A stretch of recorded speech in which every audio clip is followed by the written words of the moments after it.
Welcome to the Murphy, Sam, and Jody After the Show podcast. And if you've not subscribed and you've just stumbled across us, it's free to subscribe. Get it downloaded every day. You can use Apple Podcast if you want to. You can use iHeartRadio. You can use Spotify, Amazon, whatever is easiest for you. Go ahead and subscribe.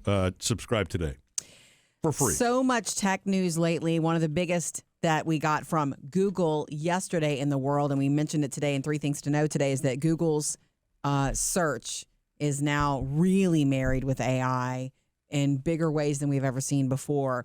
And, you know, from that world, that tech world, it can get very, like, you start reading it and your head will start to hurt, but it's apparently will change everything. You think Google is special now, or any search engine that you use is special now, it's definitely going to be more special. And what that means is, to me, more in depth. So one of the things I was reading about, and if you go to Google today, you can literally underneath it click on the full announcement yesterday and all the breakdown of what it means and all this Gemini stuff. Yeah. But it means that instead of, if you're traveling and you are looking for a good sit-down restaurant for 20 people that you're with for an anniversary party, you can type in anniversary party, you know, good spots for anniversary party in Dallas, 10 people, and you get specific results. And you don't just get a write-up. You know, you can plan it right there in walking directions or 10 miles from me and things like that. It's just more in depth because AI and all of your patterns and all that it knows about the area you're in come into play with your answer. Yeah. It's really impressive. Like the way it's going to, what I read anyway, about searching your Gmail, for example, you know, and and by the way, they when you read the article, you'll see that privacy is like the big thing. They understand that the things that it's searching about you, that it's, you know, using in context, it's not sharing those outwardly with the AI model. The model is just looking at you and the outside world, combining both of them together. So you can search your email for a specific invoice, for example, or a specific receipt you have, or if you want to schedule a UPS delivery for something tied, it's like Jodi said, it's not just about pulling up the UPS website. It's actually going to take into consideration all of the things, you know, that, like, it may even know what it is that you want to ship, for example. Right. And the AI can do that. It's crazy, mind-blowing, deep stuff. And the summaries are really the things that are just amazing. Right. Yeah, the summaries blow me away. Oh, wait, what have I missed then? Help me with the summaries. It'll give you like a 2 or 3 line paragraph to help you decide, okay, is this what I'm looking for or not? Do I want to dig deeper? Is this really going to help us, or is it going to alter the way we think? We're not going to have to think as much. It will help if you, the summaries that I was talking about was like if you had a series of emails over a period of time, summarize for me the emails from such and such over the past month. Fantastic. And that's the kind of stuff that it will, you know, it will do. Fantastic. Have you seen, I've seen this at some of the kids in, I don't know if high schools are allowing this, but in college, in the big auditoriums, you got your laptop there, and you can set it up with Copilot or one of those. Yeah. Sure. And you don't even have to take notes anymore. It'll take notes for you. Yeah. I would love to try that in a meeting at work. Well, and then it can summarize them for you, too. That's what's crazy about it. It can take a long-form conversation, which it's recording, and then summarize what the takeaways or whatever, the biggest points, the most important points.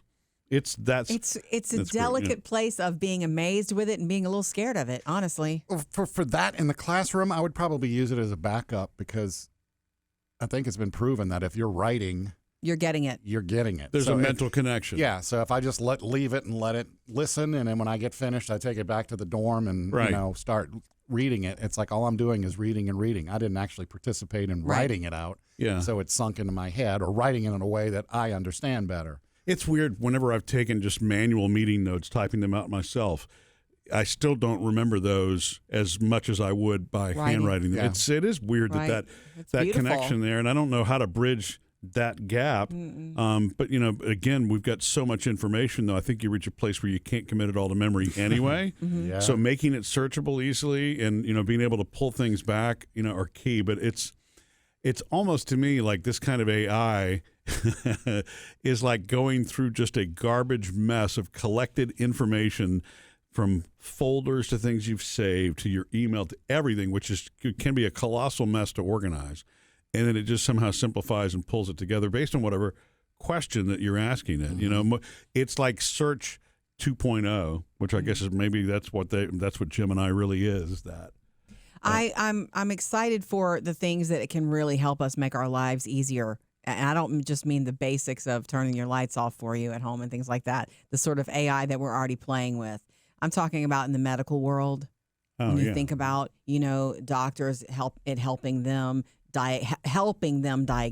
Mm-hmm. They still have their mind on it based on what they're seeing, but the help with the extra info that AI has stored away that can help you pinpoint a problem like that can save and improve lives. That's exciting, that kind of stuff. The other stuff that's kind of cool, especially if you struggle with organization or you're overscheduled or you're trying to run a small business on, with one person or something like that. The fact that their goal, it's what ChatGPT said on Monday. So Google's big announcement was Tuesday, and theirs was an AI thing, and the ChatGPT thing, AI, was insane too. It was crazy. Have you seen the videos for that?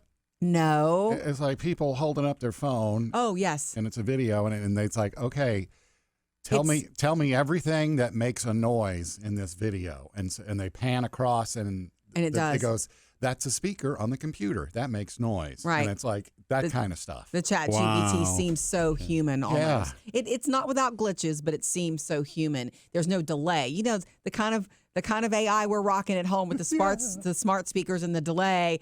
That's going to go away, and it's going to blow your mind. I thought Alexa was nice and fast, and now it's going to be slow. Right. But the reason I say those two, ChatGPT and then Google, in these last 2 days with these big announcements trying to beat each other to the punch so that we're all talking about them. The whole point is, can these things become, because that's their goal, better personal assistants for us, for our lives? And it seems like it can. Mm-hmm. It seems like it's really on the way, like exciting times, as long as, there's no privacy issues where you don't, you feel okay about it. The other part of it, and we don't think about this, it's the same way we don't think about electricity coming to our house. You know what I mean? We notice it when it's not there, but we don't think about everything that's going into, producing it and getting it to us. And, the back end of this, they talked about how they have to use these unbelievable supercomputers that process. This AI does come at a technical price because it's all in the cloud. We're not having to, thank goodness, we're not having to invest in that ourselves. We don't have to buy a faster computer to have access to this technology. Or download a program. Right. But it's an unbelievable amount of computing power that it takes to do that. You think about how many Google users there are and all of these questions being asked at the same time. And these are really intense, complex, processes that burn a lot of electricity and create a lot of heat and all that kind of stuff too, and require supercomputers to do so. The only other thing that scares me as much as the collection of the information is if it goes down, what happens when it goes, if the wrong cyber attacks in the wrong place, and we become so dependent upon it that, what I mean, that all of a sudden it goes away. That becomes the new scary movie. The new scary scenario. The one thing I'm thinking of too is, how is it going to make us dumber? That's what I was thinking, because we're not going to have to think as much. It's kind of like we don't. Google Maps, just in having Waze and maps, has made us less aware of our surroundings almost. Yeah. Less directionally bound. Mm-hmm. I mean, like when you're doing a paper in school, you used to have to put in some work and legwork. And I know computers eliminate that, but you can still do a lot of research on the computer, whereas here, all you got to do is, hey, I'm writing a paper on the Red Badge of Courage. Give me some ideas. Right. And you didn't have to do anything. And how many are teachers going to be able to decipher that anymore? What's how you received that information? Hey, now there's an idea for a new industry: AI detectors for teachers. For real. Yeah. Well, and I think a lot of that actually does exist right now. That there's a pattern that they can see. Mm-hmm, yeah. So the schools they're on that, just like you've got proctors and whether it's a virtual exam that you're taking or an in-person, exam, those kinds of things, do exist. They're probably just going to have to continue to develop more as the AI gets smarter, and it becomes harder to detect it, I suppose. One of the Google things that I thought was interesting, because when it comes to Google AI, I'm most interested in the search part of it, not all the other stuff that they're dropping so much on us right now. It's too much to comprehend. Yeah. But the search thing is interesting because this is what I'm excited about, how specific you can be. You know, when you're a person like me, a mom, I'm a planner. I'm planning a graduation party this weekend. Like, you need to be specific about things. One of their examples was, here's what we mean by AI helping in the search, improve the search. And it was like, name yoga and Pilates studios in Boston that specialize in this, that are 10 miles from this. You could write that in and you get the answer. Mm-hmm. And then you also get, here's how much it costs, and here's the map to it right now, or here's the... you can be so specific that it saves you time, I suppose, if you're trying to do something. That's so true, because so many results come back at you, even though they're mostly related to what you've asked for. You still have to weed through and make sure that it's not like somebody's random Reddit post that is not a fact, or you know what I mean, those kinds of things. It's all of those tools right now that actually do show up on Google.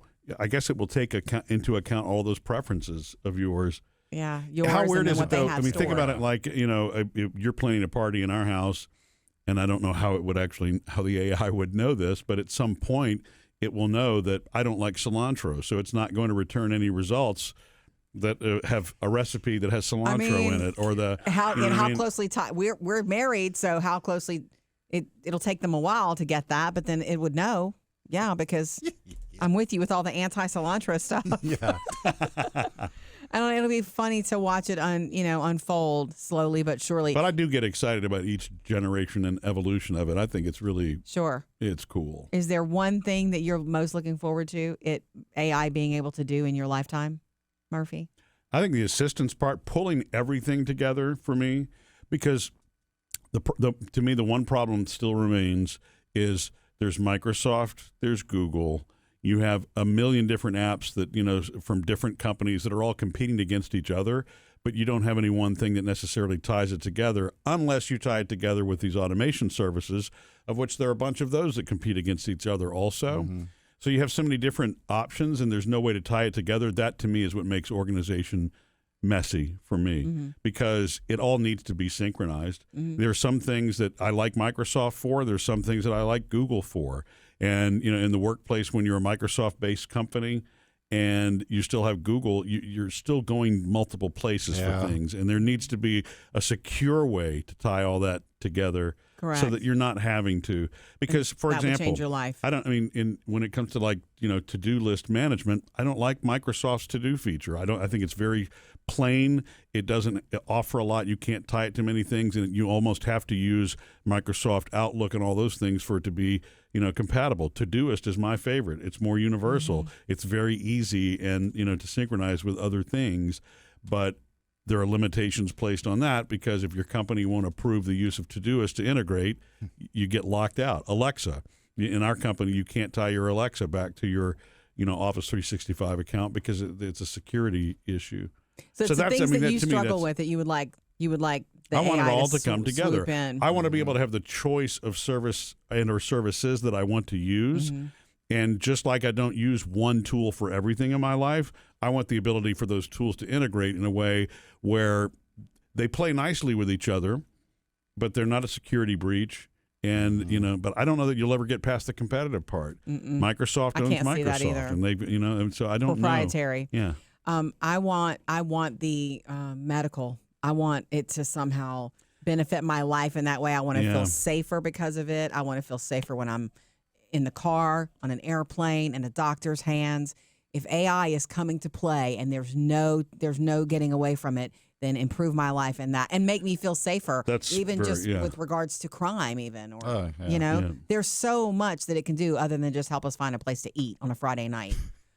Sam, but that is handy. It is handy. What about you? I don't know yet. No, I don't know yet. I have to see it in action to know, like, oh, you know, I could use this for, or I've been waiting for this. Or it's going to happen to you, and you're going to be like, wow. Yeah. Cool. Start playing with it today, guys. You can start playing now. Missed any part of the show? Get it all on the Murphy, Sam, and Jodi podcast.